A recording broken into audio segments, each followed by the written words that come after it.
Got him on me.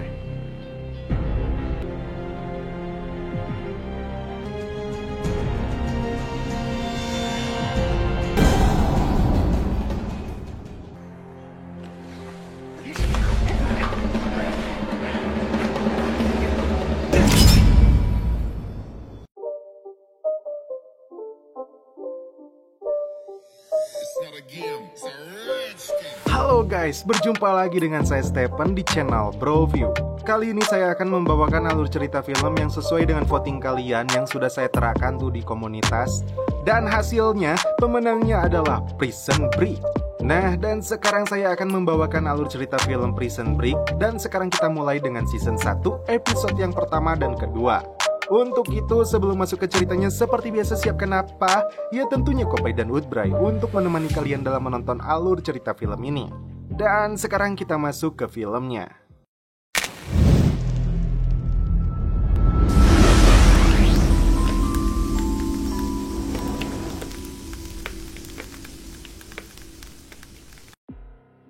Di awal film, diperlihatkan pemeran utama dalam film ini yaitu Michael Scofield. Dia baru beres ditato oleh seorang wanita. Sepertinya tato itu bukan sembarang tato. Lalu terlihat di ruangannya, Michael membersihkan seluruh berkas yang nantinya bakal membuat keren cerita ini. Di keesokan harinya, Michael melakukan perampokan di salah satu bank. I know what it is. Anehnya, ketika polisi datang, dia seperti menyerahkan diri. This is the police. You are completely put down your weapons now. Apa yang ada dalam kepala orang satu ini? Lanjut. Dalam ruang sidang, dia mengaku bersalah kepada hakim. Bahkan pengacaranya yang bernama Veronica pun tidak berdaya dibuatnya. He's not gonna take this well. Can you blame him? He's your nephew. The only one who's starting to feel that way, Michael. You just put the book in that woman's hand and she's gonna lob it at you like a grenade. Namun di masa hukumannya nanti, Michael meminta ditempatkan di penjara dekat rumahnya. Yang menjadi masalah, penjara itu ditempati oleh para tahanan level 1 atau para penjahat dengan kasus besar. Hingga akhirnya, hakim memutuskan memasukkannya ke penjara Fox River dengan masa hukuman 5 tahun penjara. Karena penjara untuk tahanan level 1, para tahanan diperiksa dengan ketat sebelum masuk sel. Sekarang kita diperkenalkan kepada kapten penjara ini, yaitu Bellick. First commandment is you got nothing coming. Dalam riwayat tahanan, terlihat Michael mempunyai penyakit diabetes tipe 1. Michael berada satu sel dengan Sucre.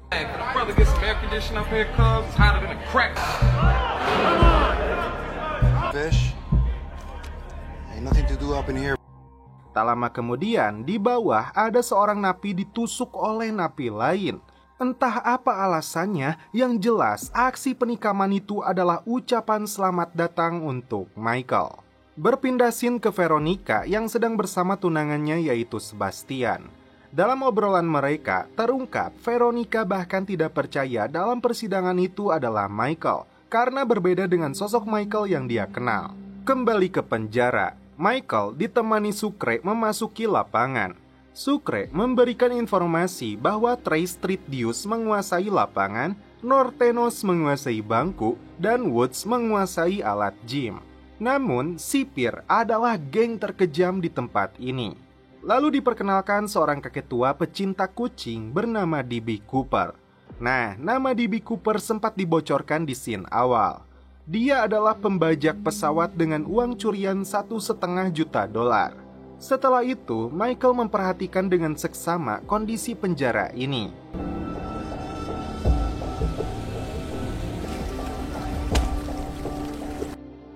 Lalu, dia memasukkan majalah ke dalam lubang saluran air. Dan dia berkata sedang mencari seseorang bernama Lincoln Burrows. Where can I find him? Lincoln Burrows dikabarkan telah membunuh kakak wakil presiden dan divonis hukuman mati. Dan untuk menemui Lincoln hanya ada dua cara, yaitu di gereja dan IP atau industri penjara. Untuk masuk ke bagian IP harus melalui John Abruzzi. Nah, sosok John Abruzzi sempat dibocorkan di awal film juga. Terungkap di sini, ternyata Lincoln Burrows adalah kakak Michael. Dalam sel penjara, Michael seperti membuat origami. Lalu, cerita flashback pada saat Michael berkunjung sebagai tamu penjara. Lincoln berkata dia tidak membunuh siapapun. Bahkan dia sampai bersumpah. I swear to you, Michael. Lincoln menyadari bahwa dirinya telah dijebak. Nah, kita dapat menyimpulkan bahwasannya Michael sengaja masuk penjara untuk membebaskan kakaknya. Scene berpindah ke dua orang remaja dan salah satunya bernama LJ. Si LJ ini rupanya kurir narkoboy. We understand each other then? Yeah. Friday. Dari kejauhan, seseorang mengawasinya. Tak lama kemudian, polisi menciduk kedua remaja itu. Kembali ke penjara, Michael bertemu dengan John Abruzzi dan memintanya untuk dimasukkan dalam bagian IP. Tak lupa, dia meninggalkan origami angsa kepada Abruzzi yang nantinya akan berhubungan dengan alur ceritanya. Di tempat lain, dua orang bapak-bapak bertemu dan membicarakan tentang seseorang yang memasukkan John Abruzzi ke penjara. Nah, orang yang jadi cepu itu disebut Fibonacci. Lalu, terdapat amplop yang berisikan sesuatu. Kembali ke Michael yang sedang mendapat pemeriksaan rutin karena penyakit diabetesnya. Nah, dokter ini dibocorkan juga di awal film. Dia bernama Sarah Wayne Tankerty dan ternyata dokter cantik ini anak dari gubernur. Ketika Sarah keluar, Michael bergegas memasukkan origaminya ke dalam saluran air di ruangan itu. Scene berpindah ke markas Pas Pampres di Washington DC. Datanglah seseorang yang mengabarkan Lincoln akan dieksekusi mati. Namun, seorang uskup bernama McMurrow menentangnya karena punya banyak pengaruh dengan gubernur. Di gereja penjara, Lincoln terkejut karena Michael berada di sana. Getting you out of here.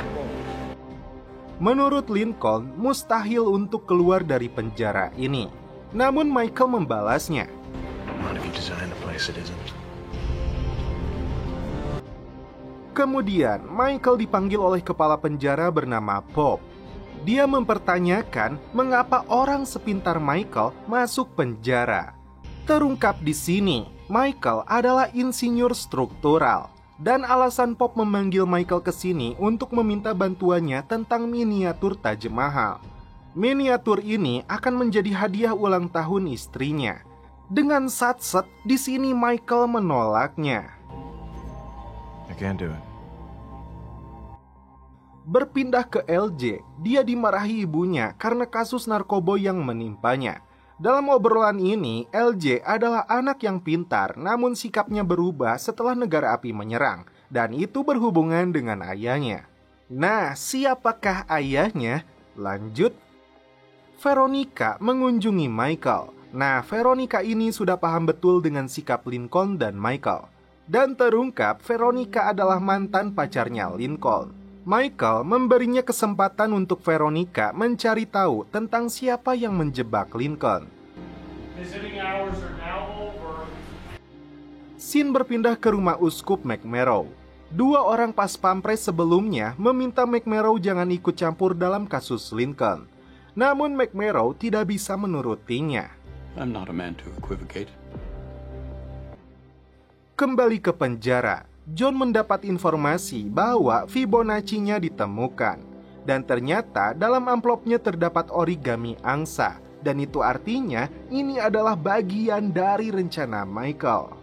Michael melihat origami yang dia buang di rumah sakit sampai ke lapangan. Kemudian dia menghampiri D.B. Cooper yang bernama asli Charles Westmoreland. Akan tetapi ketika Michael sedang mengobrol, datanglah John dengan anak buahnya. This thing will go a whole lot easier if you just hire me. John menanyakan tentang Fibonacci. Namun, hal ini dimanfaatkan Michael untuk menjadi bagian IP. Tidak terjadinya kesepakatan, malah terjadilah keributan.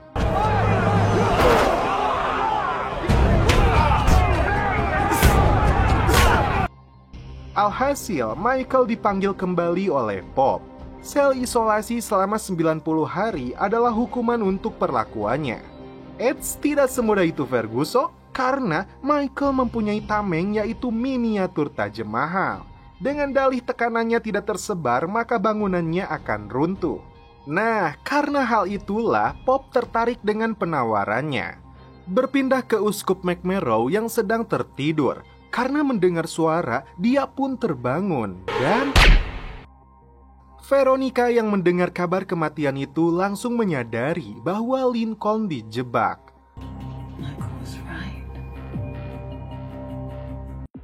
Dia pun memutuskan untuk mulai menindaklanjuti kasus Lincoln. Berpindah ke Lincoln yang mendapat kunjungan, dan ternyata LJ adalah anak dari Lincoln. Namun dalam obrolan mereka berdua, LJ tidak peduli dengan hukuman mati ayahnya. You're already dead to me. Berpindah ke Sucre yang mendapat kunjungan dari tunangannya bernama Mary Cruz. Tanpa basa-basi, mereka pun celepot. Dalam pemeriksaan rutin, Dr. Sarah memberikan hasil labnya yang menyatakan bahwa Michael seperti tidak mengidap diabetes tipe 1. Ketika Sarah mendapat telepon, Michael kembali memperhatikan kondisi sekitar. Dia melihat ada kabel kawat melintang yang langsung mengarah ke tembok luar. Setelah celepot, Sucre dan Mary Cruz berdebat karena ada orang ketiga dalam hubungannya yang bernama Hector. Di lapangan, Michael menemui apoteker untuk memesan obat pugnak. Nah, obat ini juga sudah dibocorkan di awal film. Namun, sebelum menuruti permintaan Michael, apoteker ini penasaran mengapa Michael ingin bolak-balik ke rumah sakit. Yang pada akhirnya uang menjawab semua. Setelah itu, Michael mendapat kabar baik bahwa dirinya diterima oleh John masuk ke bagian IP. Tentu saja itu memudahkan Michael bertemu dengan kakaknya. Dalam obrolan kakak adik ini, sepertinya rencana Michael sangatlah matang. Dia tahu siapa saja yang turut serta dalam pelariannya nanti. Fakta yang sangat keren terungkap di sini, bahwa dulu sebuah perusahaan mendapat kontrak merenovasi penjara ini. Namun rekan utama tidak sanggup, dan secara diam-diam dia mengoper kontraknya kepada salah satu rekan firmanya Michael. Tentu saja karena mendapat proyek itu, Michael mengetahui persis detail tentang penjara ini. Lalu, apakah Michael dapat mengingatnya? Bukan hanya mengingat, tapi dalam tato di tubuhnya terdapat sebuah arti yang berhubungan dengan pelariannya nanti.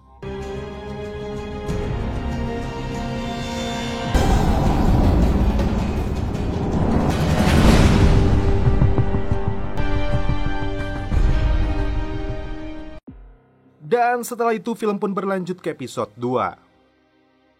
Michael mengajak D.B. Cooper untuk join the party karena dia akan berguna nantinya. Namun si penyayang kucing itu meremehkan Michael karena baru 3 hari berada di penjara.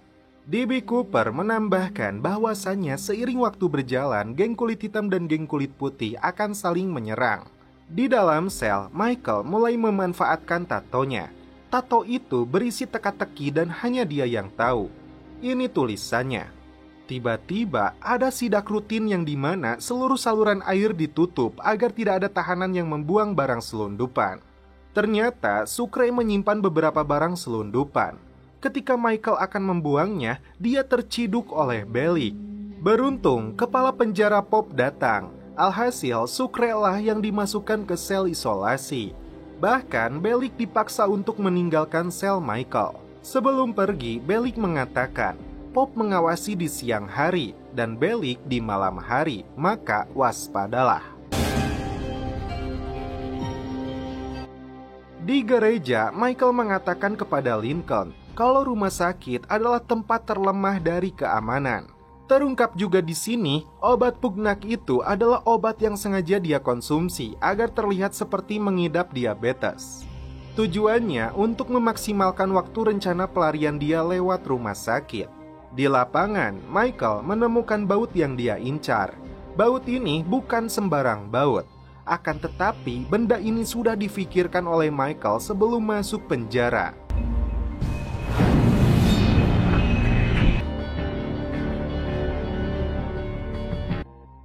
Nah, angka ini adalah kode yang ditulis di tatonya. Michael pun melonggarkan bautnya secara perlahan. Namun masalahnya, kursi yang dia duduki adalah milik T-Bag. T-Bag ini adalah seorang pedofil. Dia juga adalah pemimpin kelompok kulit putih yang nantinya akan berperang melawan kelompok kulit hitam. Gelinya di sini, dia merayu Michael untuk menjadi pacar keduanya. Namun karena menolak, dia diusir sebelum mencabut bautnya. And you best move then. Now. Di luar penjara, Veronica tetap berusaha keras mengungkap kebenaran yang tersembunyi. Dia bertanya kepada jaksa yang mengurus kasus Lincoln. Jaksa itu berkata bukti pistol setelah dipecatnya Lincoln ditemukan dengan bercak darah di pakaiannya dan itu tidak bisa diganggu-gugat. Di ruangan selnya, Lincoln hanya bisa pasrah dengan hukuman mati yang akan segera dilakukan.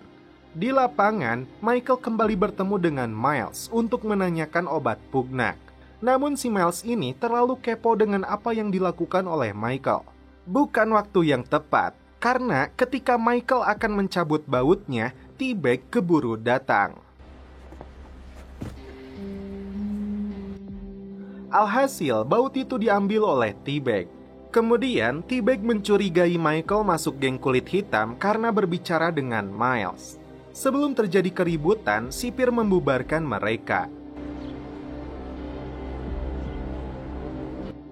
Bellick yang curiga dengan Michael secara diam-diam menggeledah selnya, hingga dia menemukan kode ini.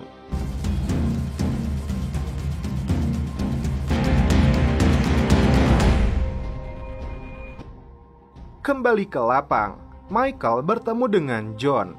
Dia menggunakan Fibonacci untuk mendapatkan apa yang Michael mau. Kali ini dia meminta cara tentang bagaimana menekan T-Bag yang mengambil bautnya. Setelah itu, dia akan diikut-sertakan dalam rencana pelarian Michael. Namun, John menolaknya dengan tegas. Tak lama, John kedatangan Billy Falzon, yaitu orang yang terlibat dengan kasus yang menimpa John Abruzzi. Dia menekan John untuk segera menemukan informasi Fibonacci itu, bahkan mengancam keluarga John. Our wives are friends, our kids go to the same Catholic school. Sucre yang sedang dalam sel isolasi, dia resah dan gelisah karena tidak bisa menelepon pacarnya. Bellick yang penasaran dengan kode itu meminta anak buahnya mencari tahanan bernama Alan Squeezer. Namun hasilnya nihil. Di gereja terjadi penyelundupan senjata tajam, yang dimana sajam itu hinggap kepada seseorang di lapangan. Beralih ke Michael yang mencari bautnya di sel T-Bag.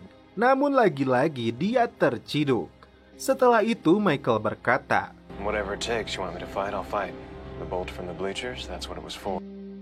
Dari atas, Miles memperhatikan mereka.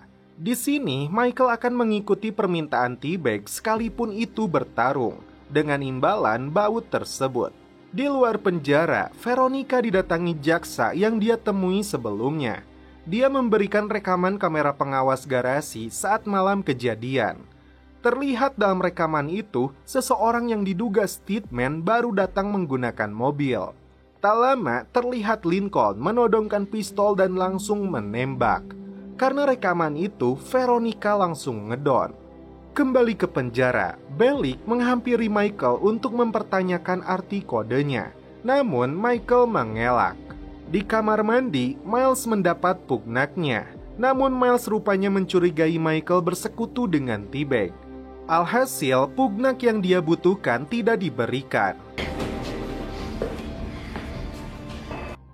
Veronica mengunjungi Lincoln, namun dengan raut muka penuh kecewa.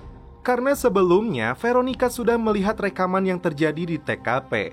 Dan Lincoln menceritakan yang terjadi sebenarnya. Bahwasannya saat itu dia dalam kondisi nge-fly, menghampiri mobil dengan membawa pistol. Namun ternyata dia tidak menembaknya karena orang itu sudah berlumuran darah. Dengan tegas, Lincoln berkata, dia dijebak.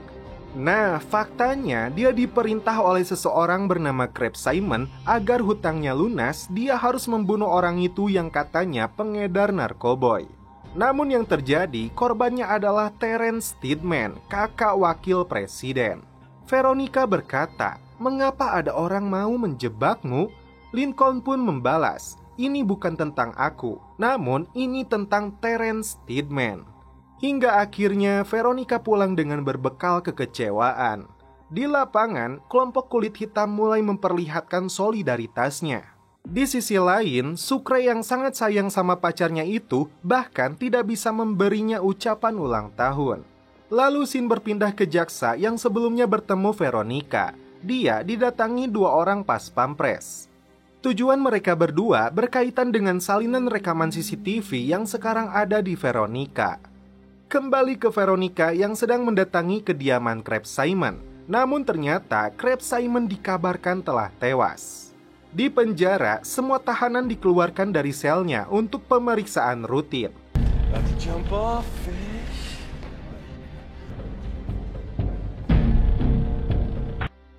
Namun yang terjadi, inilah saatnya bagi mereka untuk perang.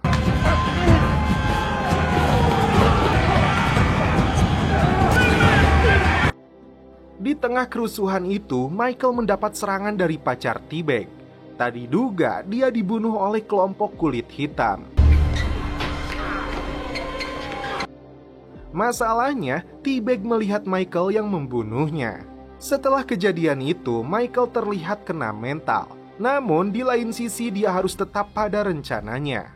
Ditambah lagi, Pop akan melakukan lockdown selama 48 jam. Terlihat baut yang dia perjuangkan langsung digasruk-gasruk ke lantai.